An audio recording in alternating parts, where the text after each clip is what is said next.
Buongiorno a tutti e ben ritrovati dalla redazione in Telechiara, ben ritrovati a TG Nord-Est, ore 15, come di consueto per ogni nostra puntata. Prima di cominciare con le notizie vi presento il nostro ospite, oggi in una veste un po' insolita, mi fa compagnia Mirko Cavallin, collega, ideatore e anche insomma promotore di INEAUT, il tuo Grest in Onda, che in realtà è la seconda versione, la seconda edizione insomma di quello che l'anno scorso era Extra Time, che quindi è cominciato ieri sera se non sbaglio, Mirko. Sì, buongiorno a tutti, buongiorno Giulia, è cominciata ieri sera, in effetti la trasmissione che quest'anno dedichiamo ai Grest è un grande successo, abbiamo pochissime caselle da riempire, anzi speriamo magari di prolungare, ma ne parliamo dopo. Ieri sera la prima puntata e vedremo già qualche immagine di anteprima. Insomma, ci ricorderai anche di che cosa si parla, insomma quanta gioia oltre che divertimento c'è attorno ai Grest. Intanto le notizie di oggi: sindaci uniti contro la manovra a partire da oggi, a partire da Venezia. I cittadini devono sapere che se verranno effettivamente applicati i tagli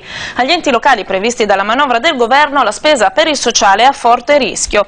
Sia pure affrontando il tema da prospettive a volte molto diverse, è stato questo il ritornello che ha caratterizzato i commenti dei 5 sindaci e dei 2 vice sindaci dei comuni capoluoghi del Veneto al termine dell'incontro a Palazzo Balbi con il governatore della regione Luca Zaia, che si è tenuto appunto proprio oggi. La manovra azzera la parte corrente del bilancio a partire da cultura e sport e poi, se non verrà fermata, colpirà anche i servizi sociali.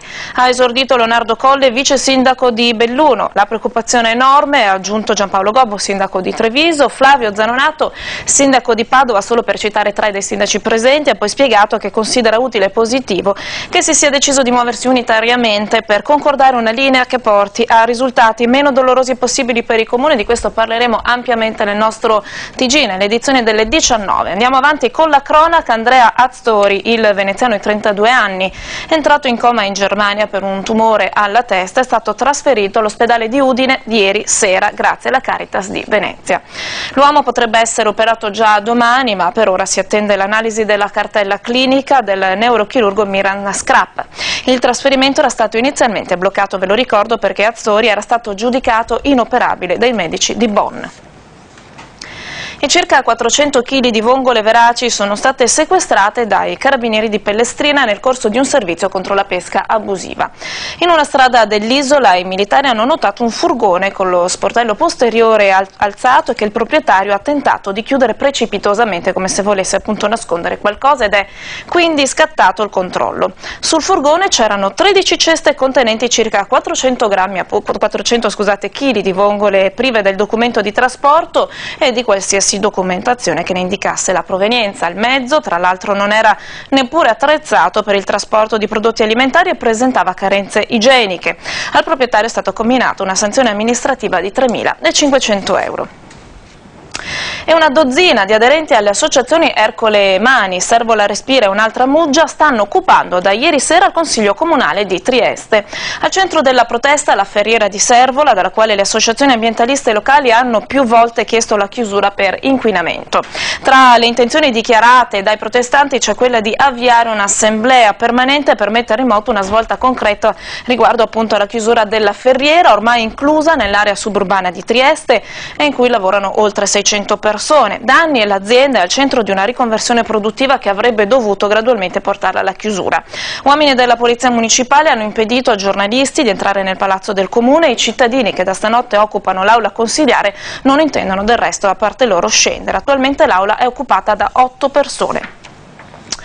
La Regione Veneto, la provincia di Belluno, il comune di Auronzo sono favorevoli ad aderire al parco altoatesino delle Tre Cime di Lavaredo e metteranno a punto una proposta di allargamento al territorio veneto, sulla cui base arrivare ad un confronto con Bolzano. L'elaborazione del progetto di adesione al parco sarà affidata ad un tavolo tecnico e dovrà in ogni caso salvaguardare l'autonomia del territorio veneto interessato e per evitare che vi si calino a prioristicamente scelte già prese per il territorio altoatesino non applicabili però a quelle del Veneto.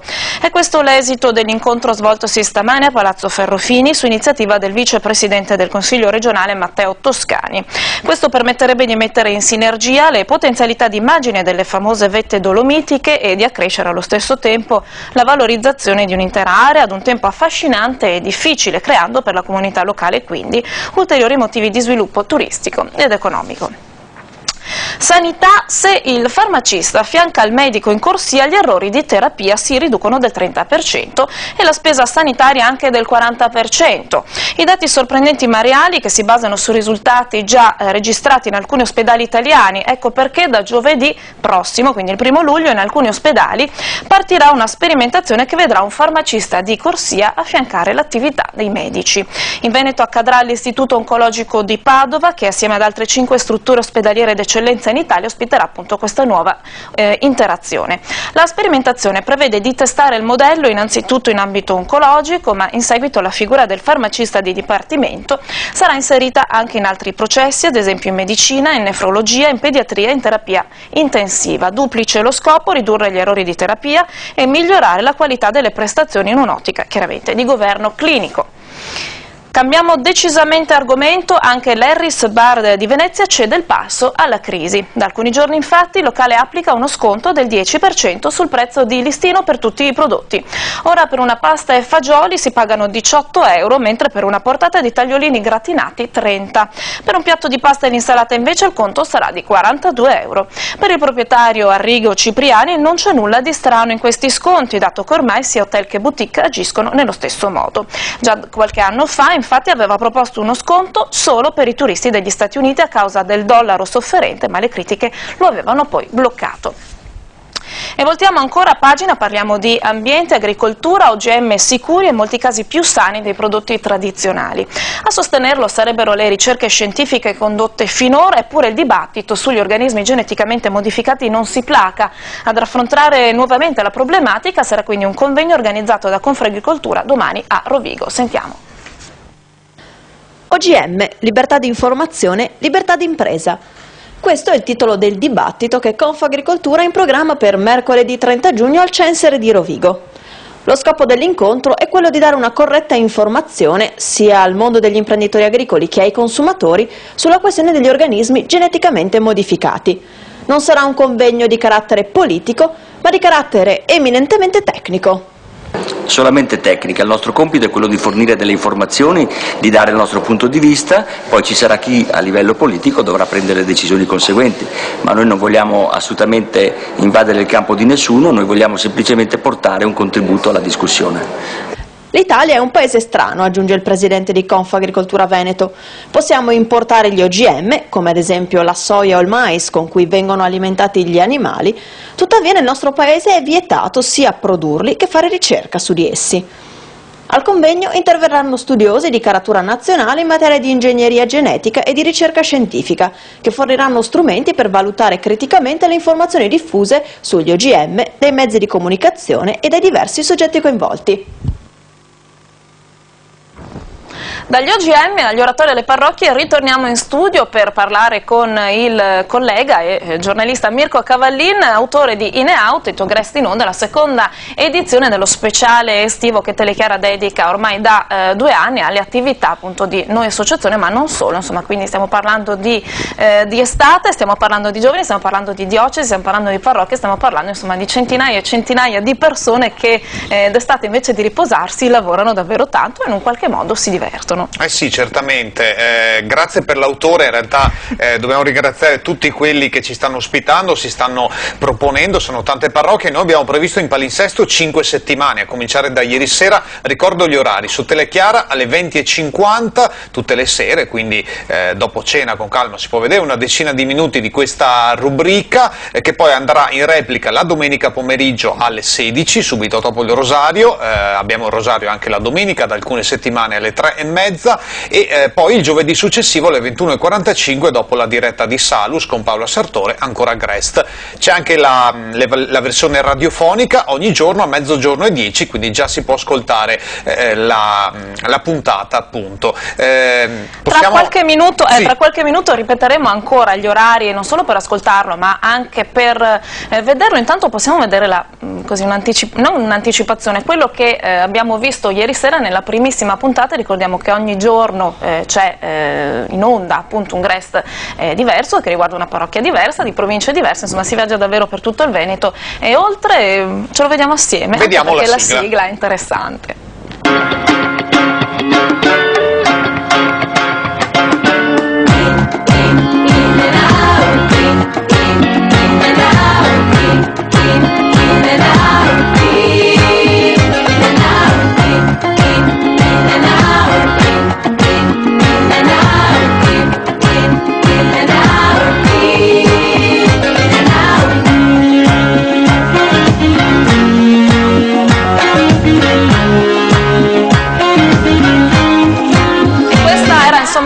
l'inizio della sigla di In and Out. Tutti i giorni ricordiamo in onda, nel frattempo insomma possono continuare anche a scorrere le immagini di questa tua prima puntata. Mirko, innanzitutto la puntata di ieri sera era su? La puntata di ieri sera ci ha portato a Treviso, la parrocchia di Sant'Ambrogio di Fiera, dove saremo anche nella puntata in onda questa sera, anzi a Santa Maria del Rovere, ma sono due parrocchie che collaborano, ormai è una realtà sempre più frequente di parrocchie magari con un unico parroco o con la pastorale giovanile, come in questo caso, che collabora per varie cose. E poi le cito così: saremo a Martellago, a Mestre, San Pietro Orseolo, Marano Veneziano, Santi Angeli Custodi a Padova, Tencarola, poi Merlengo, Santa Croce a Padova, Roncaglia, Biadene Caonada di Montebelluna, Salzano, Due Carrare, Santa Maria di Sala, Venegazzù, Campolongo Maggiore. Rimangono ancora pochissimi spazi liberi, quindi basta contattare Telechiara, e invito soprattutto le diocesi di Vicenza, Chioggia, Adria Rovigo, Vittorio Veneto, quelle che ancora non si sono fatte vive. Ci sono ancora pochi spazi, ma se ci fossero richieste credo che potremmo certamente prolungare. Abbiamo programmato il mese di luglio, ma nulla toglie che possa proseguire anche dopo. Mirko, in ogni caso un successo questa trasmissione, le cosiddette iscrizioni, insomma il momento per segnalare il termine, il momento per segnalare il proprio guest era fissato nel 10 luglio, ma sostanzialmente nell'arco di una settimana circa hai riempito appunto tutte le uscite programmate. Così ecco, più o meno. Per questo allora devo ringraziare i settimanali diocesani che nel numero di domenica scorsa hanno pubblicato la segnalazione, anche se purtroppo c'era un refuso, è rimasto l'orario delle 14:15 della domenica invece alle 16, la replica, come abbiamo detto prima. E poi noi associazione, che è un po' il cappello generale di tutto il mondo degli oratori, tramite loro è arrivata la segnalazione a tutti i circoli. C'è qualcuno appunto che ha risposto molto bene, quelli di Padova, di Treviso, di Venezia, qualcuno che latita un po' di più, ma insomma è un modo anche questo per sollecitare. Poi è bello vedere insomma il lato positivo dei giovani. Si fa presto a parlarne male, certamente la cronaca ne racconta molto spesso del male e delle malefatte dei giovani. Qui parliamo di giovani, anche adolescenti, che si impegnano nei confronti dei più piccoli, quindi insomma cerchiamo di mostrare il bene dove c'è. Ma anche perché l'anno scorso, mi dico se non sbaglio, guardando tutta la serie l'anno scorso e sbirciando tra i montaggi della serie di quest'anno, ho visto che questi giovani sono impegnati davvero a fare tantissime cose tra le più diverse, ci sono tantissime idee in campo, tanto entusiasmo, fanno i lavori manuali, canzoni. Spiegaci un po' che cosa già hai intravisto. Beh, ci sono le attività classiche, quindi i laboratori manuali, veramente c'è una Io ho visto veramente una fantasia incredibile. Dalla cucina alle costruzioni con gli oggetti più impensabili, davvero c'è davvero molta fantasia. In questo entrano in campo anche le mamme, le nonne, in molti casi i nonni, che danno una mano e si prestano per i pomeriggi, perché una figura adulta in un contesto del genere è certamente una presenza importante. E poi c'è l'aspetto del divertimento, il gioco, che naturalmente fa parte del percorso educativo. E poi il tema in e out vuol dire dentro e fuori, chi è dentro, chi è fuori. È un viaggio ideale che parte addirittura dall'India, passa per l'Iraq, l'Iran, il Medio Oriente, e attraversa un po' tutto quello che è il tema della diversità, ciò che è diverso da noi, che è straniero, ma che alla fine anche noi quando andiamo all'estero siamo stranieri. Quindi è un po' questo il tema su cui i ragazzi sono provocati quest'anno. È un tema su cui, se non sbaglio, si insiste comunque in modo particolare da un po' di tempo. L'anno scorso era Extra Time, si parlava quindi di questi extraterrestri, comunque un viaggio nel tempo, quindi insomma l'idea di affrontare e di riflettere sulla propria vita, su ciò che sia dentro, su ciò che sia fuori, su ciò che resta fuori dal nostro circolo, su quello invece che è necessario includere per capirsi meglio, insomma è un leitmotiv che continua ad insistere nel progetto educativo dei GREST, perché appunto si riflette anche, ci si ritrova sicuramente per divertirsi, per fare qualcosa che non sia un semplice perdere tempo nelle giornate d'estate, ma anche appunto un modo di impegnarlo in modo costruttivo. Ecco. Ricordiamo gli orari, Mirko. Allora, questa sera, ogni sera dal lunedì al venerdì 20:50, in replica tutte le puntate della settimana, la domenica pomeriggio alle 4 e poi ancora il giovedì successivo alle 21:45. Su Blu Radio Veneto va in onda ogni giorno a mezzogiorno e 10, e poi c'è il nostro immancabile canale YouTube, che ormai è diventata una fonte, una banca dati davvero importante, e lì soprattutto i più giovani, più tecnologici possono sbizzarrirsi. Già da stasera saranno visibili. Assolutamente, quindi ricordiamo, per una estrema sintesi, In and Out, il tuo GREST in onda tutti i giorni dal lunedì al venerdì su Telechiara in fascia fascia serale, diciamo per un caffè subito dopo cena. Per quanto riguarda invece la messa in onda su Blu Radio Veneto, quindi nella versione radiofonica, un aperitivo un po' prima di pranzo, possiamo ripetere così, quindi 12:10 su Blu Radio Veneto e 20:50 invece su Telechiara, poi chiaramente il nostro canale YouTube da cui potrete scaricarvi anche questa edizione del nostro telegiornale. Certo. Se volete saperne un po' di più è sempre attivo e soprattutto sempre consultabile, insomma un nostro archivio online per essere disponibile, sempre aperti a tutto, insomma, come è chiaramente nelle linee editoriali della nostra televisione. Mirko, il nostro tempo è scaduto, dobbiamo salutare i nostri telespettatori. Vuoi lanciare un ultimo invito? L'ultimo invito appunto è a farsi vivi, chi magari vedesse con interesse, proporre se il GREST è ancora attivo in queste settimane tra giugno e luglio, insomma fatevi vivi con Telechiara. E con orgoglio soprattutto, per presentare tutte le vostre attività che abbiamo già riscontrato sono davvero diversissime. Grazie ancora ai nostri telespettatori. Io ricordo che invece l'appuntamento in diretta con le informazioni di Telechiara ritornerà tra pochissimo verso le 16:30. Grazie per averci seguito e a dopo.